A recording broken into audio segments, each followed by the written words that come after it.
प्रणाम भारत में आपका स्वागत है। दोस्तों, मंजिलें क्या है, रास्ते क्या है, हौसले हो तो फासले क्या है, इसी सोच को आगे बढ़ाते हुए चलिए आज आपको अरावली पर्वतों की श्रृंखला के बीच स्थित अलवर शहर के रोमांचक सफर पर लिए चलते हैं। अलवर राजस्थान राज्य का एक पहाड़ी शहर है। पौराणिक कथाओं के अनुसार इस शहर का नाम मत्स्य देश था। ऐतिहासिक रूप से यह मेवाड़ के नाम से विख्यात था। अब इसके ये नाम कैसे पड़े, इसके पीछे 3 रोमांचक कथाएं हैं। यह शहर अरावली पर्वतों की श्रृंखला में स्थित है, इसीलिए इसे अलवार नाम की संज्ञा दी गई। बाद में इसे छोटा कर दिया गया और फिर इसका नाम अलवर पड़ गया। दूसरा, अंग्रेजों के वक्त लॉर्ड कनिंघम ने इस शहर का नाम सिलवार रखा था, जो कि एक वन जाति के ऊपर था, जो कि बाद में अलवार हुआ और फिर अलवर के नाम से प्रसिद्ध हुआ। तीसरा, ऐतिहासिक रूप से देखें तो महाराजा जयसिंह ने इसका नामकरण किया था। महाराजा विराट के पिता वेणु ने मत्स्यपुरी नामक नगर बसाकर उसे अपनी राजधानी बनाया था। पांडवों ने अपने निर्वासन का 13वां वर्ष भेष बदलकर यहीं बिताया था।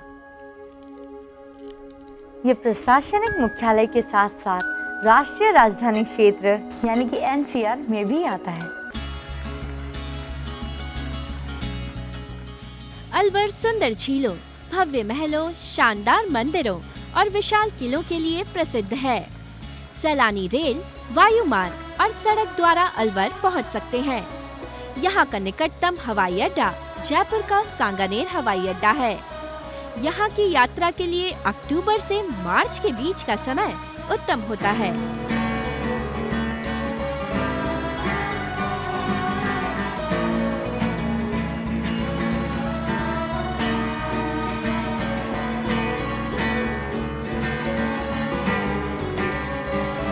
अलवर के मुख्य पर्यटक स्थलों में से शिलीसर लेक हमेशा से एक मुख्य आकर्षण का केंद्र रहा है। जब 1845 में महाराजा विनय सिंह ने इसको बनवाया। यहाँ पर एक महल भी है, जिसका निर्माण महाराजा ने अपनी पत्नी महारानी शीला के लिए करवाया था। महाराज शिकार का भी शौक रखते थे और इसीलिए शिकार के दौरान विश्राम करने के लिए इसका इस्तेमाल करते थे। 7 स्क्वायर किलोमीटर वर्ग में फैला हुआ यह झील हमेशा से एक प्राकृतिक सौंदर्य का विस्तारित नमूना रहा और साथ ही साथ राजमहल के उपवन को भी सींचा जाता है। महल से देखने पर यहाँ की खूबसूरती और भी अनोखी लगती है।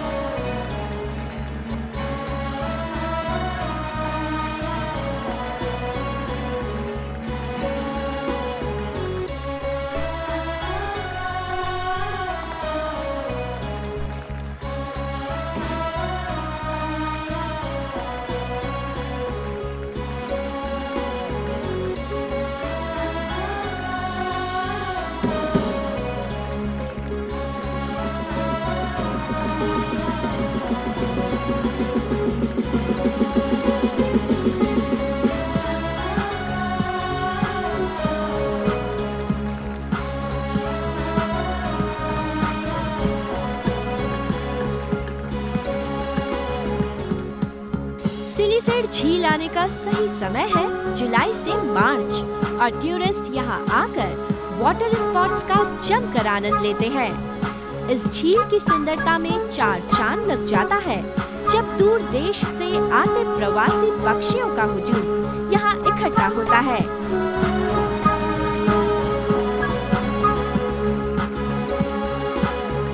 ये तो हुई सिलीसर की बात। अब चलिए हम आपको ले चलते हैं बाला किला। आइए मेरे साथ।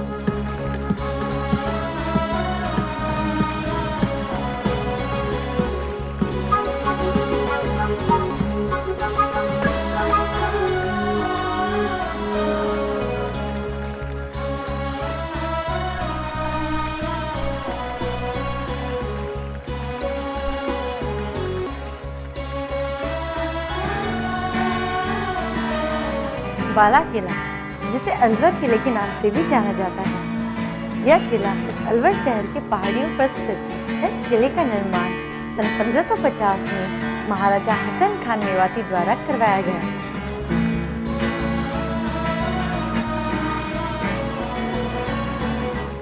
किले में 6 मुख्य द्वार हैं: जयपुर, लक्ष्मण पोल, सूरत पोल, चांद पोल, अंधेरी द्वार और कृष्णा द्वार जो किले की ओर जाते हैं।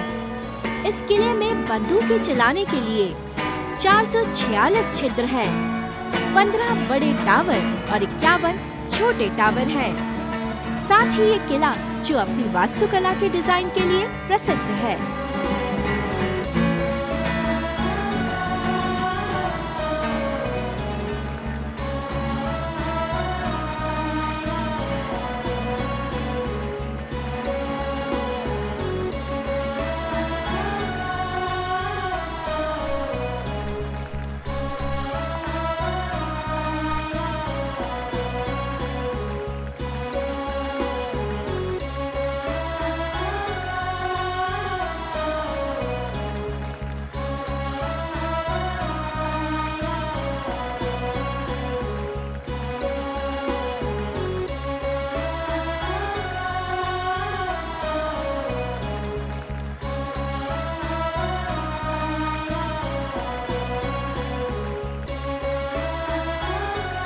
मंदिर की यहाँ स्थापना के पीछे भी एक दिलचस्प कहानी है। एक दिन मेवाड़ के राजा यहाँ से गुजर रहे थे। उनके पास गणेश जी की प्रतिमा थी और वो चाहते थे कि पहली बार जहाँ विश्राम के लिए रुकेंगे वहाँ मंदिर बनवाएंगे। कारवां मोती डूंगरी पहाड़ पर जाकर रुका और राजा ने निश्चय किया कि मंदिर वहीं बनेगा। बाद में इसके चारों तरफ महल की दीवार बना दी गई। अब हम आ चुके हैं अलवर के खूबसूरत सिटी पैलेस में। सिटी पैलेस, जिसे विनय विलास महल भी कहा जाता है, अलवर का भव्य महल है जो महाराजाओं की प्रतापी जीवन शैली की एक झलक प्रस्तुत करता है। इस भव्य स्मारक का निर्माण राजा बख्तावर ने ईसा पश्चात 1793 में करवाया था। इस महल का एक जीवंत इतिहास है। अनेक प्रसिद्ध मुगल राजा जैसे बाबर, जहांगीर और राजपूत राजा जैसे महाराजा प्रताप सिंह ने इस किले में समय बिताया है। ये शानदार संरचना अपने केंद्रीय आंगन के लिए प्रसिद्ध है, जिसमें संगमरमर से बनाया हुआ कमल के आकार का टावर है। इस भव्य महल के दर्पण और दीवारों का काम तथा साथ ही साथ लघु चित्रों की शानदार श्रेणी दर्शकों के लिए दावत के समान है।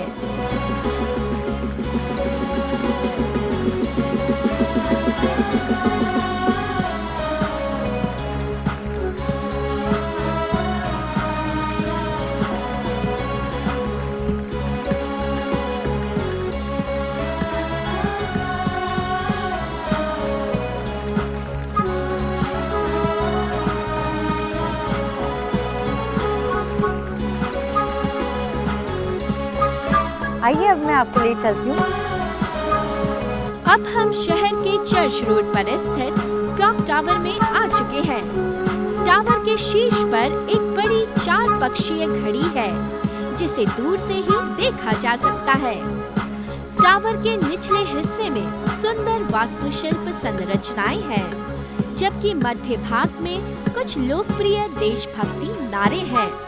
ये प्राचीन टावर भीड़-भाड़ वाले चौराहे, पुराने बाजारों और आसपास के व्यस्त इलाकों में आज भी पर्यटक का केंद्र है। मंदिरों में त्रिपोलिया के पास स्थित शिव मंदिर भी विशिष्ट है। त्रिपोलिया एक उत्कृष्ट वास्तुशिल्प कृति है। इसका निर्माण ईसा पश्चात 1417 में योद्धा सुबेर पाल की याद में बनाया गया था। ये एक चपटी गुंबददार संरचना है। ये अलवर शहर के व्यस्त क्षेत्र में स्थित है।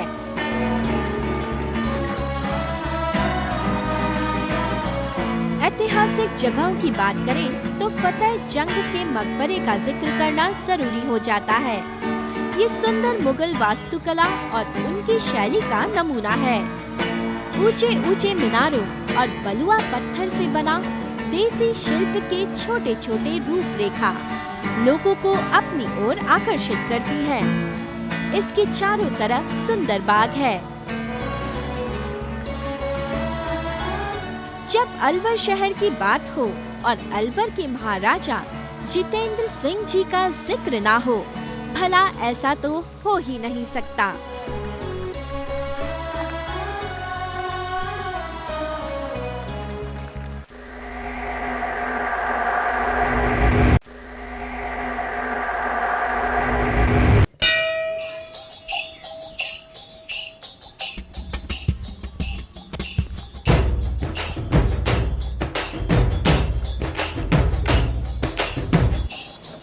ये सईद बाबा की मजार है, ये पठान साहब की मजार। यहाँ पे सबको हनुमान जी का मंदिर है। अच्छा। बृहस्पतिवार के दिन गुरुवार को बहुत अच्छा मेला भरता है। सुबह से हजारों दुनिया आती है। सब ऐसे आते हैं, यहाँ पे दुखी लोग आते हैं जिनके ऊपर की आत्मा होती हैं, कुछ संकट से गिरे होते हैं, उनका सबों को रोग संकट करते हैं।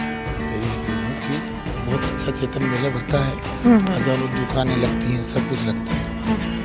ये ओके दोस्तों, तो जैसा कि आपने देखा, ये एक ऐसी जगह है जहाँ मंदिर के साथ मज़ार भी है। ये पहली ऐसी जगह होगी शायद जो कि मैंने देखा है, और शायद आपने भी, जहाँ मंदिर मज़ार दोनों एक साथ है। पीर बाबा का और हनुमान जी का आशीर्वाद एक साथ मिलता है। तो मैं ज़रूर चाहूँगी कि आप सब भी यहाँ आए और इस जगह का लुत्फ़ ज़रूर उठाएं, ताकि भगवान और अल्लाह का आशीर्वाद हमेशा हमारे सर पर बना रहे।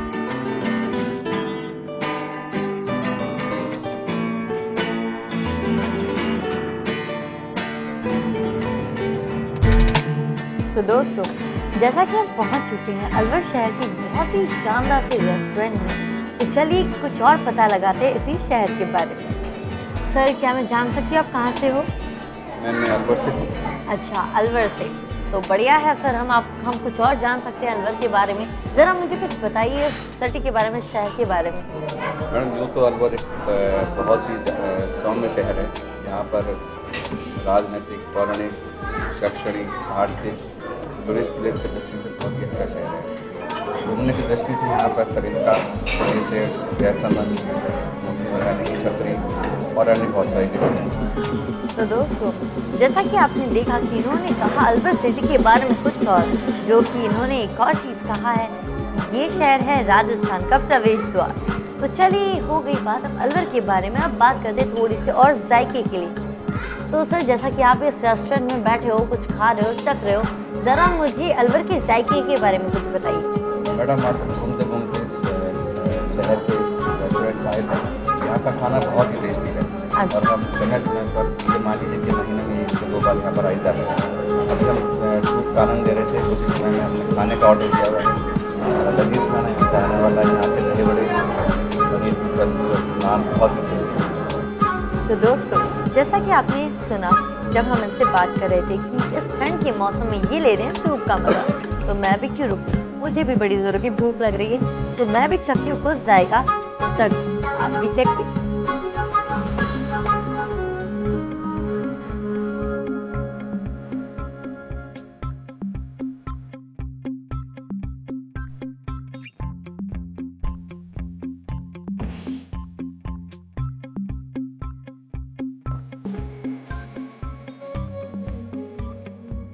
तो दोस्तों, जैसा कि मैंने भी चख लिया यहाँ के जायके को, जो कि सच में बहुत ही ज़्यादा लाजवाब था। चलिए अब हम चलते हैं ऐसे ही रेस्टोरेंट के ऑनर के पास और जानते हैं उनसे इसी जायके का राज।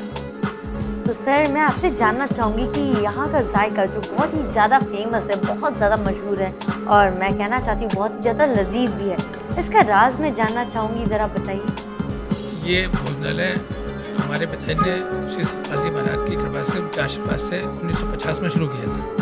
तो काफ़ी लंबा अनुभव भी है, काफ़ी अच्छा क्वालिटी पर मतलब सामान काम में लेते हैं। काफ़ी जो है हमारा स्टाफ भी ट्रेंड है, अनुभवी लोग जो है वो हमारे यहाँ खाना बनाते हैं। इसलिए लोगों का प्रेम भी अलग के लोग, इसलिए जो है लोगों को खाना पसंद है। अच्छा, तो मैं ये जानना चाहूँगी कि आपका ये जो जायके का दौर है, ये कब से चला आ रहा है? ये हमारे 1950 से हमारा रेस्टोरेंट शुरू किया था हमारे पिताजी ने, तब से आज तक हम लोग चला रहे हैं इसको।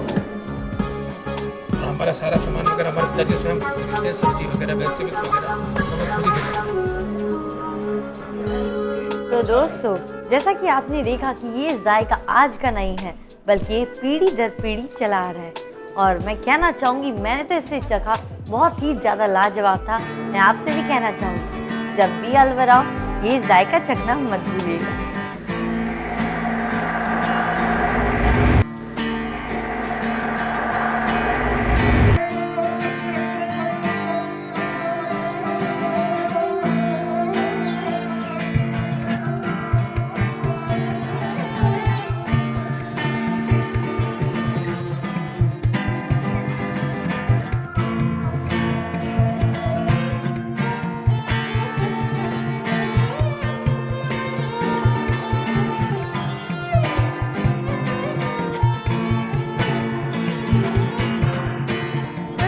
अब हम चलते हैं उन ग्राहकों की ओर जो कि अब इन दुकानों में कलाकंद खरीदते हुए पाए गए। तो अब उनसे लेते हैं कुछ राय मशवरा। सर जी, आप कहाँ से हो? मैं सीकर से आया हूँ। सीकर से? आप यहाँ अलवर आने का आपका रीजन? अलवर में एक एस्ट्रोलॉजिस्ट हूँ और अच्छा। किसी से यहाँ आया था किसी के घर पे। अच्छा। और एक्चुअल सीकर में ही मैंने एक आदमी ये बेचता है, वहाँ ये कलाकंद खाया था, तो मैं इसका बड़ा शौकीन हूँ। तो यहाँ जाते समय मैंने सोचा कि यहाँ से कलाकंद लेके चलूँ बच्चों के लिए, और यहाँ कलाकंद खरीदने के लिए आया हूँ। मतलब अलवर आओ तो कलाकंद जरूर खा के जाना। अब मैं आपसे पूछना चाहूँगी, आप कहाँ से हो? झुंझुनू। अच्छा, ठीक है। और आप यहाँ अलवर आने का आपका रीज़न? हम यहाँ पे घूमने के लिए आए थे, लेकिन यहाँ का ये जो अलवर का ये कलाकंद प्रसिद्ध है, इसलिए हम एक साल में एक बार आते हैं, तो यहाँ से लेके जाते हैं हम अलवर का ये कलाकंद। इट्स वेरी नाइस और बढ़िया इसका स्वाद है। तो चलिए दोस्तों, अब हम चलते हैं किन्हीं दुकानदारों के पास और उनसे पूछते हैं इस मिठाई का असली जायका। सर जी, अब मुझे ज़रा बताइए कि ये जो कलाकंद है अलवर का जो इतना फेमस है, इसके जायके का, इसकी मिठास का क्या राज है? एक तो मैडम क्वालिटी से समझौता नहीं करते, और ये हमारे बुजुर्गों की मेहनत है और हमारे गुरुओं का आशीर्वाद है। हम पार्टीशन के बाद अलवर में आए थे, तो ये 1.25 रुपये किलो था। तो शुरू में अलवर की इमरती फेमस थी, उसके बाद हमने खोला, जो पूरे वर्ल्ड में फेमस हो गया अलवर का मिल्क केक के नाम से। तो देखा आपने दोस्तों, क्वालिटी मैटर्स, जो कि अलवर की कलाकंद में पाई जाती है। लोग दूर दूर से आते हैं, लेकिन यहाँ का कलाकंद खाना कभी नहीं भूलते। तो मैं चाहूँगी कि मैं वापस यहाँ कभी अलवर आऊँ और यहाँ का कलाकंद खाऊँ, और आपको भी कहूँगी यहाँ आना तो कलाकंद ज़रूर खाना।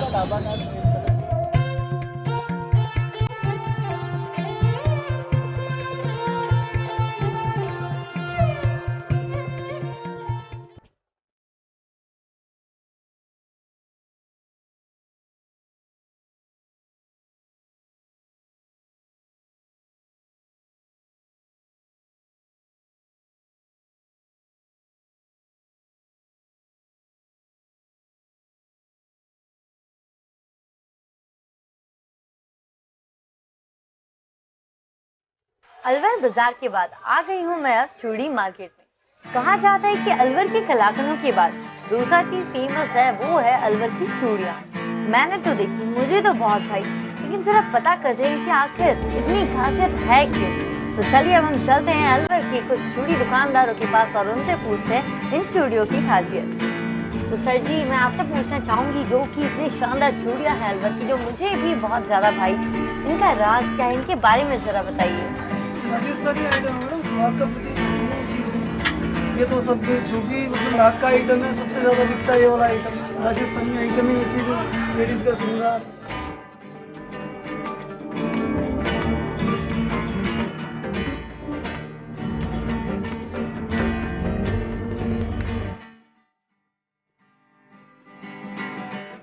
तो जैसा कि इन्होंने कहा कि लाख की चूड़ियाँ बहुत फेमस है, तो हम जरा जानते हैं कि आखिर लाख की चूड़ियाँ होती क्या है। तो मैं आपसे पूछना चाहूंगी सर, ये जो लाख की चूड़ियाँ, ये क्या होती है और इनकी क्या खासियत है? लाख की चूड़ी होती है, रबर टाइप के अंदर होती है ये वाले आइटम। लाख का जैसे मीन्स जैसे अपने लाख एक चपड़ी बोलते हैं इसको, चपड़ी होती है, तो उसका बनता है ये वाला मटेरियल जो लाख है। और सबसे ज्यादा राजस्थान के अंदर बिकता ही लाख है।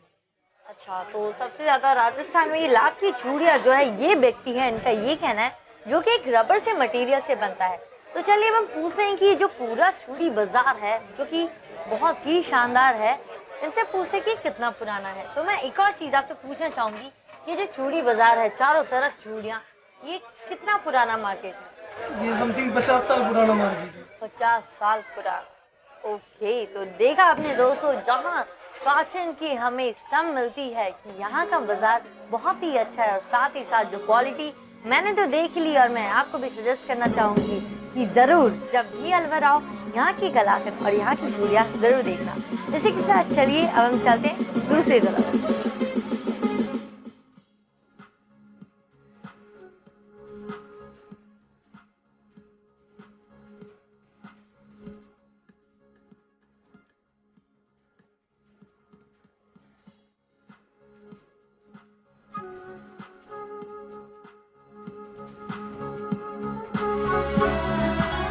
पूरे दिन अलवर शहर में घूमने के बाद अब वक्त हो चला था अलवर से विदा लेने का।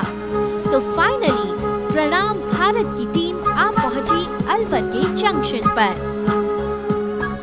तो दोस्तों अब वक्त आ गया है अलवर शहर से विदा लेने का।